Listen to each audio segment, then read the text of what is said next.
Gotcha.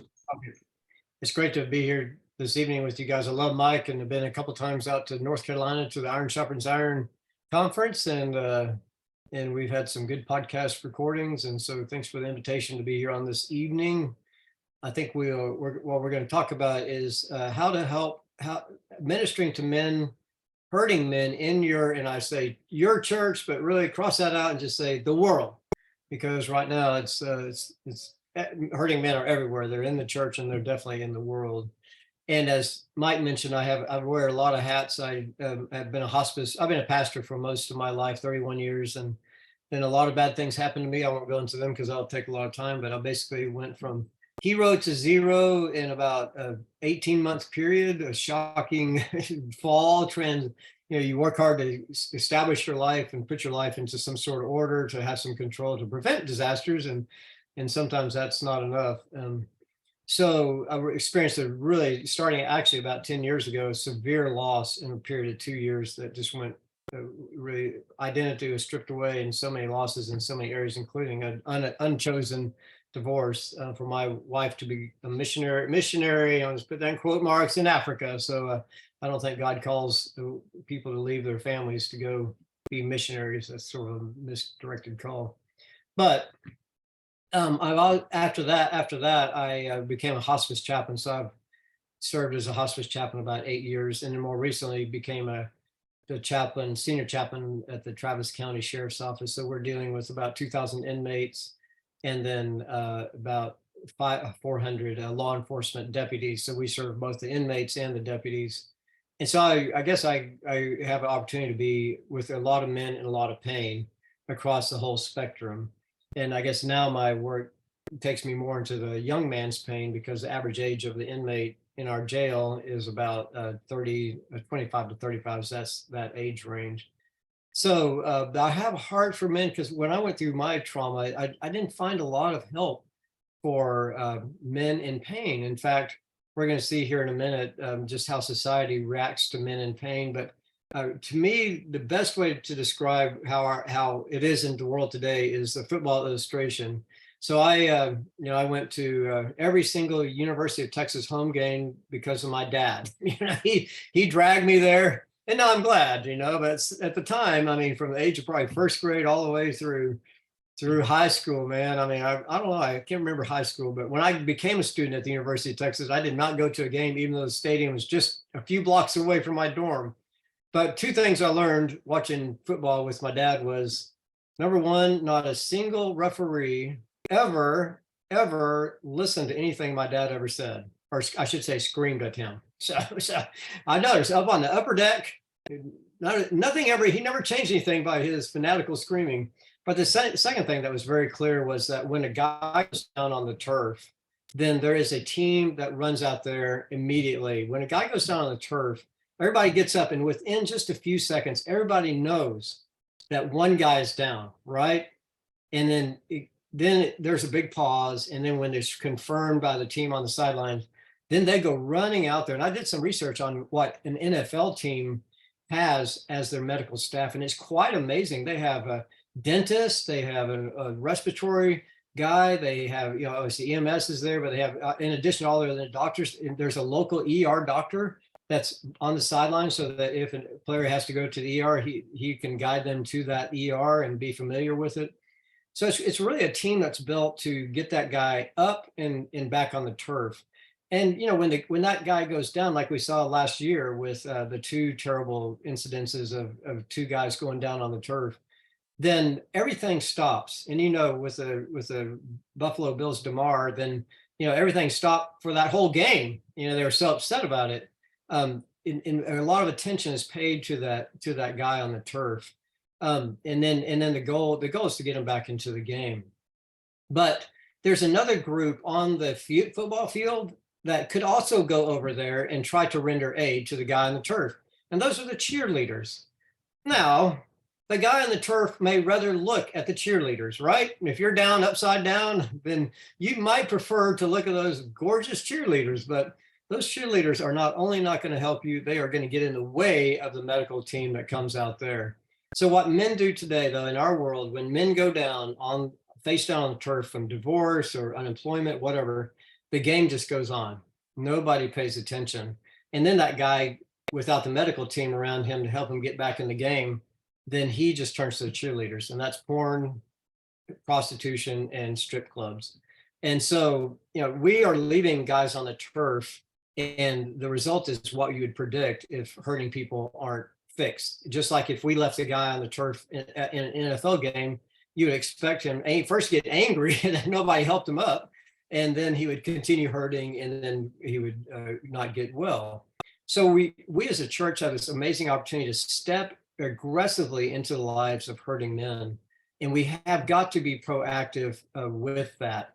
So in our culture, I have this little outline here. I don't know if you're looking at it or not, but how our culture mishandles pain in general, and men's pain in particular, is that they don't do it at all. In our culture, there's, after a lot of dealing with a lot of guys through untold circumstances, then there is one grief event, one loss that this culture counts as worthy of some attention, and that is the death of an immediate family member. And that's only for a very short time.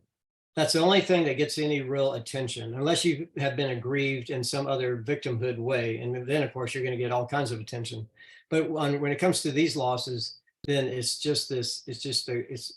immediately death. But at the same time, we know that society applauds every single grievance that you could ever possibly have. So we live in this weird dichotomy. When people suffer real losses, we just push them away. When people suffer a slight, some form of oppression that they have somehow been mistreated, well, then they're supposed to gripe about that, and they get all kinds of attention for that.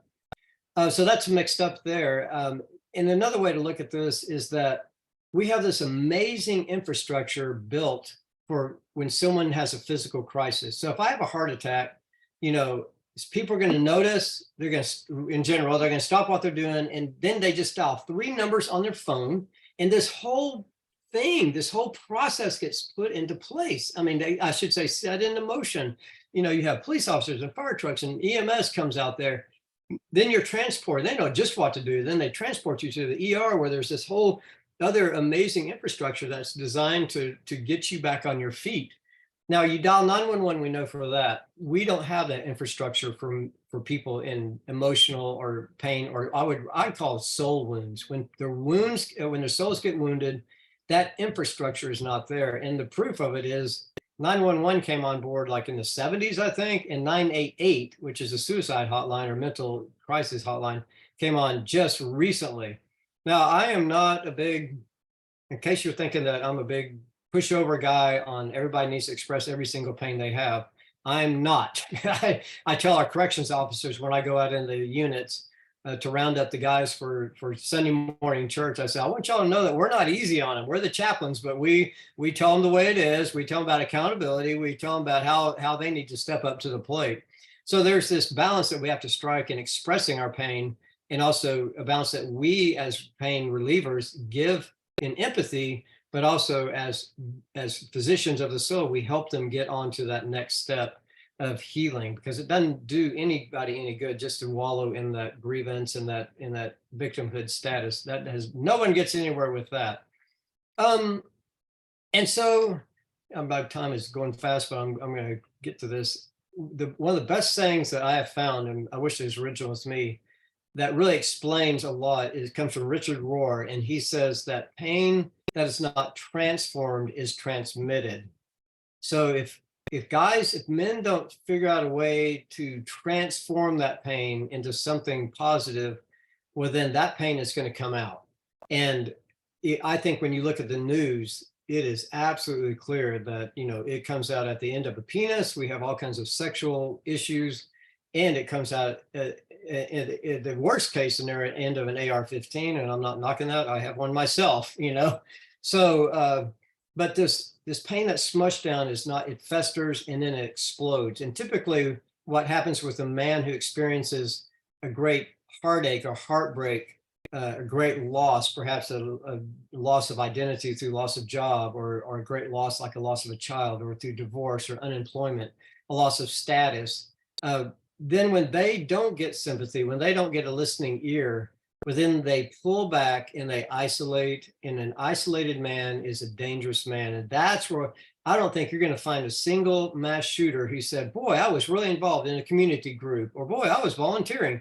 They are all alone. And so when we don't, as a church, when we don't notice men and reach out to them and pull them in to rescue them, then that pain that they experience only gets worse as they isolate, especially divorced men. Divorced man is alone, perhaps kicked out of his house, and he is sitting there alone and stewing and just in agony, and that pain is going to get stronger. The anger is going to pop out, and then he's going to get violent. So when men don't transform their pain, then that pain gets transmitted outward in the form of anger and violence, or it gets transmitted inward, which is just depression or ultimately suicide. So we know the stats on suicide have radically increased for men over 55. That's the highest cohort, as far as I know, in the latest statistics of men who are committing suicide. That's because they're bitter men who have been pushed aside. Their pain has not been transformed. So they transmit it inward into depression, and sometimes even suicide. And I want to make a point here, though, that we say it's not acceptable for men to express their pain. I literally had my now ex-mother-in-law tell me, after I got terminated from my church and was heartbroken and came back to us, he said, well, it's time to put your big boy pants on. And I'm like, whoa, man. I kind of wanted to say, boy, about 40 years ago, I remember when your husband, or 30 years ago, had cheated on you and you lost 35 pounds in like 6 months, and you came whining up to our house in Fort Worth where we're going to seminary. So it does not do any good to tell anybody that, that's for sure. What it did to me is it made me furious. I mean, just radically angry that somebody say that to me. It's definitely the wrong thing to say. But when you sit there and men are struggling to express their pain, then here's the thing. All you have to do is read the Bible. I mean, as far as we know, right, the Bible is written by men, except for Miriam's song, Mary's song, maybe Hebrews, if you think Priscilla wrote it. That's the stretch. So everything you read in the Bible was written by men. So read Psalm 13, where King David, who is a man's man, I mean, he was fighting with a real sword. He wasn't on a video game, pop, pop, pop, and then, he was fighting with real sword, with real men. This guy was a man's man, and yet you read Psalm 13. Let me just find it real quickly here. I do actually had to buy a Bible recently. No, I'm just kidding. And he says, how long, Lord, will you forget me forever? How long will you hide your face from me? How long I must wrestle with my thoughts, and day after day have sorrow in my heart? How long will my enemy triumph over me? If I had posted that when everything happened, if I posted it on Facebook, I guarantee you people would have said, man up, take it on a chin. Come on, guy. This is not that bad. They would give me all kinds of stuff. But David, a man's man, he wrote that, actually put it into a song. So, when you read the Bible and you see these expressions of great emotion, they are written by men. So men can express your emotions, and it's okay. It's okay to do that. So let's move on to number 4, verse 2. Verse 2, that little 4.2. How men transmit their pain. I already mentioned that they withdraw and they isolate. So if you want to read a really good book on how men are handling their pain, Dr. Tom Joyner, I think he's at Florida State University, a psychologist who has done a lot of work with the Army, the military, on their high suicide rate. He wrote this book called Lonely at the Top, and he describes specifically why men are lonely and they're getting lonelier. And it's not just a description. He has some really great statistics to back that up. But the types of loneliness are very instructive, because basically what he's saying is probably the most dangerous man is someone who has a lot of friends, but he has unpeopled his soul as time has gone by. And a lot of times these very successful men, they're extremely lonely because they've unpeopled their soul, and they end up sometimes suiciding. Everybody go, well, he knew so many so many people. And why would he take his life? It's because in his heart of hearts, he has taken those people and placed them outside of his soul, and he is lonely inside. That's why these long-term male relationships are so absolutely critical to the mental health of and spiritual health of men. So men isolate. We already talked about violence turned outwards. The prison population is 90% men, 10% women across all boards, and that's true of our 2,000 inmates. And then they just violence turned inward is loneliness, depression, and then I just want to mention joblessness. Eberstadt, Dr. Eberstadt, I think he's an older guy. That's a Princeton economist, has written recently a book called Men Without Work. Yeah, anybody found that book at all? That book, what he says in that book is there's 7 million men in America who are of employable ages like 18 to 45, 55, the prime years, that have taken themselves out of the workplace. And when they do the research on them, they find that they're spending their time in front of a screen, literally 8 hours a day. And they have just given up. And he's not a Christian guy. He just raised the alarm that we need these men. Our society needs these men in the workforce. So you have this massive, massive withdrawal of men in this culture, which is really incredible. The price tag for all of this is impotent men. Satan has taken out the warriors, the protectors. You have idle men that are not working, they're takers, not givers. Incarcerated men, I write right here, mass incarceration has taken a generation of Black men, if not more than a generation. Angry men, addicted men, deadly men, and then dead men and suicide. So I think I have about 5 minutes left. I would like to just say, what do we do about this? The first thing is we as men who are following God have got to notice. And if I could just put a big old red thing, a sign to say, notice, notice, notice. And the greatest passage of this is Genesis 40. I love this. This is so amazing.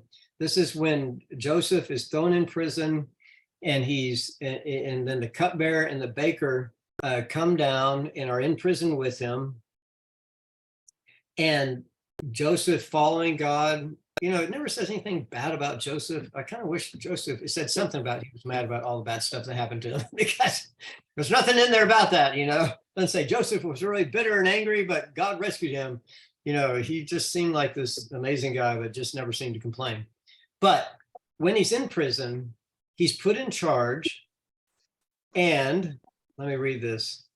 It says that the two men, the cupbearer and the baker of the king of Egypt, who were being held in prison, had a dream the same night, and each dream had a meaning of its own. But listen to verse 6. When Joseph came to them the next morning, he saw that they looked dejected. That is powerful. Here's a guy that's unjustly thrown into prison, and yet he saw that they were dejected. He noticed their downcast face. And so he asked Pharaoh's officials who were in custody with him in his master's house, why do you look so sad today? Now, guys, Joseph is a man's man. This guy is not a wimp, but he is noticing, he's using his eyes to see, and he's looking, and he noticed these two guys look down, and then he takes that proactive step of saying, why do you look sad today? Why do you look sad today? And I just love this. So under number 6.2, then I say, here's some things you can look for in men around you. And I think we should always be on the lookout for men. If a man is alone, why not just strike up a conversation? Man, if you're in the grocery line, guys, people love to talk. I had this friend of mine in seminary. He was the most exuberant guy I've ever met. He would just light up the room with, hey, how you doing? We'd always go to Taco Bell every day, and he just had the best conversation with everybody in the back. I thought, you know what? I'm going to be more like that guy. Now, I'm not quite to that extent, but if you're standing in line, just chat with somebody, and people want to talk about themselves, and the hurting is really there.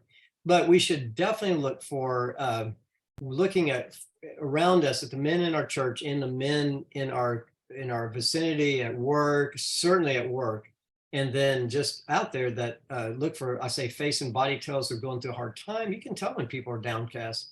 men are quiet, they are quit coming to something, they're isolating. And then a real big thing is decline in personal hygiene. When you see a guy that just lets it go, something's going on. Something is going on, you know, their hair, their smell, whatever. And then listen for trouble at home. You know, what are they talking about? Financial problems. You know, they may drop hints. They're probably not going to come and say, I'm really having financial troubles and I'm thinking about taking my life today. Instead, they may say, man, the times are really hard. This economy is really hard. And you can say, well, is it hard for you? Somehow to get into that opening that that guy's given you. Work problems, of course, everybody hates their job. Everybody has the worst job in the world. So you're going to hear plenty of those. But, you know, there's possibility there. We had a correction officer that took his life the second week I was on the job, and he seemed fine. You know, he didn't tell anybody, but he shot himself the next morning. Anger, violence, suicidal tendencies. Obviously, we know what those are. But then if you have a friend who life is piling on, if he loses his job and his marriage gets in trouble, gets divorced, or something happens to him, we'll then poke into that and say, this would be really hard. If I were you, I'd be pretty upset. Start like that, just to give an opening for permission for him to talk. And then just like Joseph, I think today we have to be proactive, be direct, and don't be shy. Be persistent, be persistent. And then under the church, I just want to say that if your pastor can preach openly about pain in our culture and how Jesus responded, that Jesus always moved toward it, that's the great thing. But I think that we have to be careful, especially as men's leaders, that we don't create this masculine culture that to be a real man, you have to hunt, shoot AR-15s and all that kind of stuff. Now, I do those things, but you don't have to do those things to be a real man, because that sort of smushes this expression of pain. You can't express pain and be a man's man. And to be a man's man, you don't have to be that most outdoorsy person in the world. We can express that in many ways. So all that to say is clearly suicides, the violence we see in our society, our prisons, which are filling up with men, indicates that there are a lot of hurting men. Pain that is not transformed is transmitted. And we see that clearly around us. It's our job. This is our opportunity as a church to get out there and find these guys and be proactive in bringing them back to the fold. Because if a man gets healed, everybody wins. And if a man does not get healed, everybody loses. You lose as a taxpayer, your kid, you know, their kids lose, their spouses. It's just, this is our moment. We just got to notice, be like Joseph and notice, and then take the answer of Jesus right to him. So that's my story. I'm sticking to it. I have a lot of stories, by the way. So, all right, Dale, I appreciate that. Let me stop the recording here.